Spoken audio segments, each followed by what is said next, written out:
ओम गणेशाय नमः।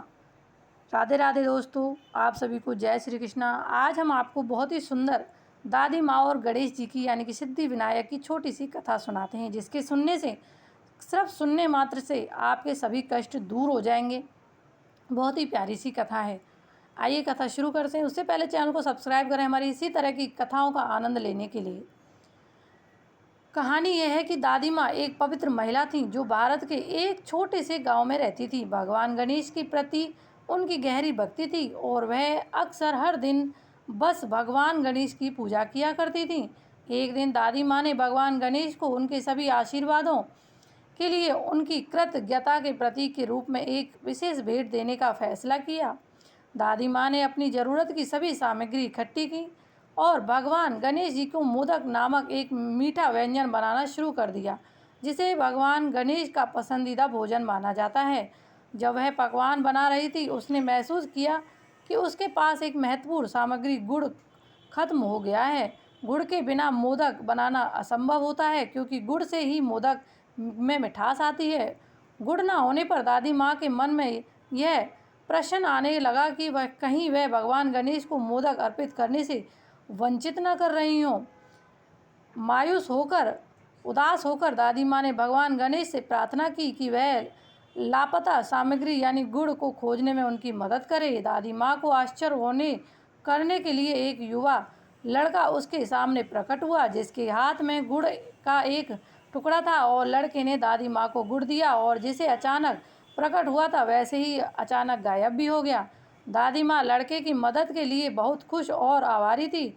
उसने महसूस किया कि वह युवा लड़का कोई और नहीं बल्कि स्वयं भगवान गणेश ही थे, जिन्होंने उसे मोदक पूरा करने में मदद करने के लिए एक बच्चे का रूप धारण किया था। उस दिन से दादी माँ भगवान गणेश के प्रति और भी अधिक समर्पित हो गई और अक्सर वह कहानी सुनाती थी कि कैसे भगवान गणेश की सहायता के लिए आए थे।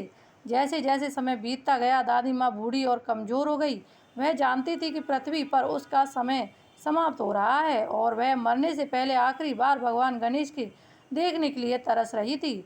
एक दिन जब वह अपनी मृत्युशैया पर लेटी थी, तभी दादी माँ ने भगवान गणेश की स्मरण किया और भगवान गणेश उनके सामने अपने पूरे वैभव के साथ प्रकट हुए। दादी माँ और खुशी से भर गई, क्योंकि उन्होंने अपने प्यारे भगवान को देखा। वह जानती थी कि उसका समय आ गया है और उसने भगवान गणेश से उसे अपने साथ अपने निवास पर ले जाने के लिए कहा। भगवान गणेश अपनी भक्ति से प्रभावित हुए और उनकी इच्छा पूरी की, और इसलिए दादी माँ ने इस दुनिया को छोड़ दिया और भगवान गणेश स्वर्गीय निवास प्रवेश किया, जहाँ उनका खुले हाथों से स्वागत किया गया। उस दिन से दादी माँ और भगवान गणेश की अविभाज्य हो गए और कहा जाता है कि वह आज भी एक विशेष बंधन समझा करते हैं। दादी माँ और भगवान गणेश की भक्ति की कहानी की शक्ति और एक भक्त और उनके देवता के बीच अटूट बंधन का एक प्रमाण था। यह हमें याद दिलाता है कि जीवन में कितना भी कठिन क्यों न लगे, हम हमेशा मार्गदर्शन और समर्थन के लिए अपने विश्वास की ओर मुड़ सकते हैं और भगवान पर भरोसा कर सकते हैं। दादी माँ गणेश जी की कथा की कहानी विश्वास और भक्ति की शक्ति का एक सुंदर अनुस्मारक है। यह हमें सिखाता है कि हमेशा परमात्मा पर भरोसा करना चाहिए।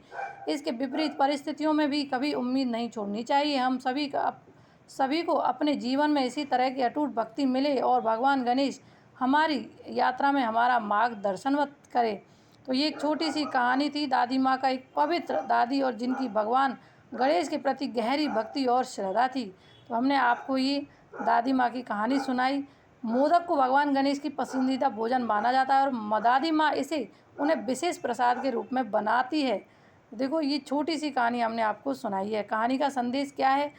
दादी माँ गणेश जी की कथा की कहानी हमने भक्ति शक्ति और एक भक्त और उनके देवता के बीच अटूट बंधन सिखाती है। तो ये कहानी का रहस्य है। तो आप भी इसको सुने, इसके सुनने मात्र से सभी कष्ट दूर हो जाते हैं। बहुत ही सुंदर सी हमने आपको कहानी सुनाई। वीडियो को ज़्यादा से ज़्यादा शेयर करें ताकि और भी इस कहानी को सुन सकें। कमेंट बॉक्स में ओम गंगणपते नमः या गणेशाय नमः आप कुछ भी लिख सकते हैं, ताकि आपके सभी कष्ट दूर हों। हम भी यही कामना करते हैं। ओम नमः शिवाय। ओम गंगणपते नमः।